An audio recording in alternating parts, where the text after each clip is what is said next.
Hi, in this video I'm going to talk to you about how to make your broad goals specific. Let's look at some common goals that people have, and I'm using goals loosely here. I want to be fit, I want to be healthy, I want to lose weight. Those are not really goals.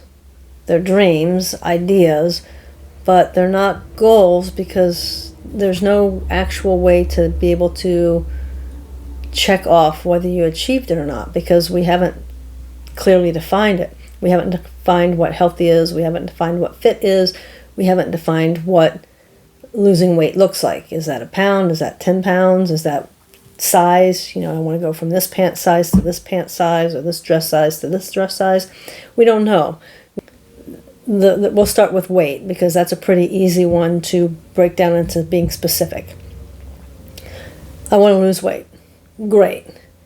Do you want to lose pounds or do you want to lose size? Figure that out first. What is most important to you? Or you also might be the person that's talking about losing body fat and you're measuring body fat. So that's a third way you could do it. I am this size and my goal is to get to this size. By what date do you want to be size X? You have to pick a date, something that you can circle on the calendar. Now let's look at I want to be fit, because this is just like as vague as they come. When you say I want to be fit, does that mean you want to be physically fit? Which I think most people mean by that. But does it mean you want to be mentally fit, emotionally fit, or spiritually fit? Or some combination of those four? If it is a combination of those four, you need to decide which ones that you're looking at, and then you need to make separate goals for each area. My physically fit is going to be different than, my niece who is an athlete and is constantly involved in activities and sports and all this stuff. Her fitness definition is very different than mine. Am I talking about my endurance level? Am I talking about my heart rate? Am I talking about my ability to go up and down steps and talk at the same time? How many steps? Do I want to be able to walk 5 flights of steps and be able to carry on a conversation the whole way? And be able to have a conversation when I get to the top without gasping for air? Do I want to be able to walk around the block? Do I want to be able to run 3 miles? Do I want to be able to bike 30 miles in a day? What does being fit mean to you? And it's really important to get really clear on this, because that's how you're going to be able to set up the goal in a way that you can actually be making progress towards it, be able to measure progress towards it, and being able to tick it off as actually achieved. So let's look at the fitness model and say we decided that our goal was to be able to walk 4 miles in one go without having to sit down or stop for gasping for air or anything like that.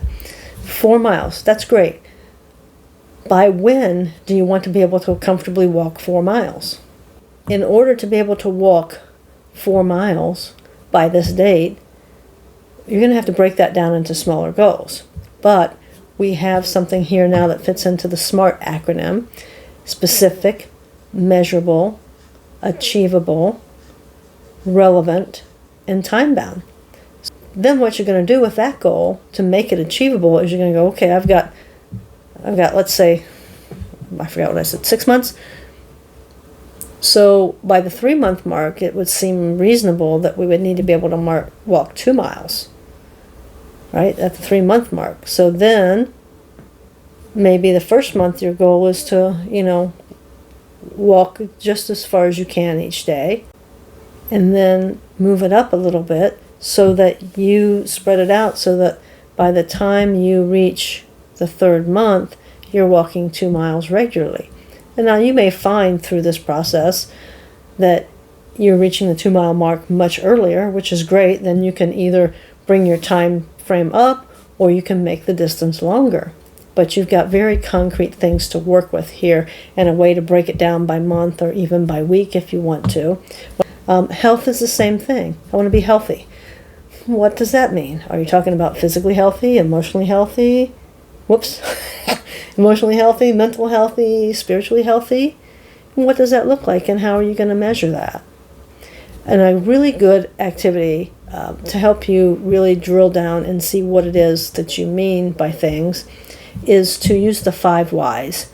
And this is a very simple in concept activity. The concept is you take your main goal, which, let's say I want to be healthy. Okay, why do you want to be healthy? When you come up with the answer to that, and write these down, type them in your computer, whatever way you record things, why do you want to be healthy?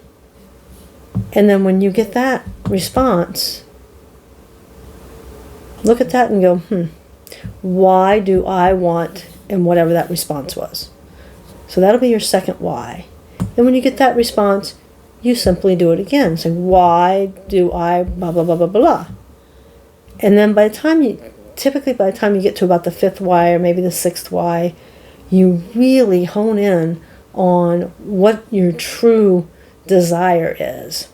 And you'll be able to feel that. You'll have an emotional response to it. You'll have a physical response to it. You'll have a light bulb that goes off. Something will click. Something will feel just right. Your energy level will change. That's how you know when you've really kind of hit it. It's like things change. There is a noticeable change that happens.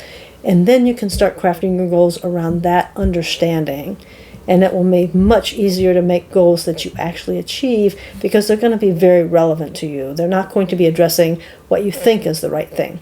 So what happens sometimes is people will say, I need to lose weight. I'm going to lose weight. I need to lose 20 pounds. Where did that come from? Is that some societal, should? Is a doctor telling you? But if you don't feel it and you don't have a desire to lose 20 pounds, and it's not like, yeah, I'm going to lose 20 pounds. I'm excited about this, and you continue to stay excited about losing 20 pounds, then you need to understand why. So you say, why do I want to lose 20 pounds? Well, maybe your first why answer is because I feel tired and uninspired and lethargic and uncomfortable. Okay, great. Then you ask, why do you feel tired, lethargic, and uncomfortable?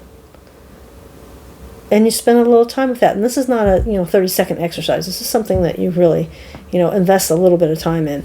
Why do I feel that way? Well, I don't do anything. I don't go anywhere. I don't have any friends anymore. I don't, I wear sweats all the time. I'm still in COVID era. Wearing my sweats and no shoes. And then why am I doing that? And it's like, well, and you keep going. And then you find the root of the situation. And then you can craft a goal that addresses that root. And it may be to lose the 20 pounds. But it may be simply, something like go out and walk around the block, every day after dinner. Which is very good for getting your energy and emotional health and things back on track and desire. Walking is very good for you outside, especially if you can. But that why is really going to lead you to something, and that losing 20 pounds may go by the wayside, and your goal may be very different.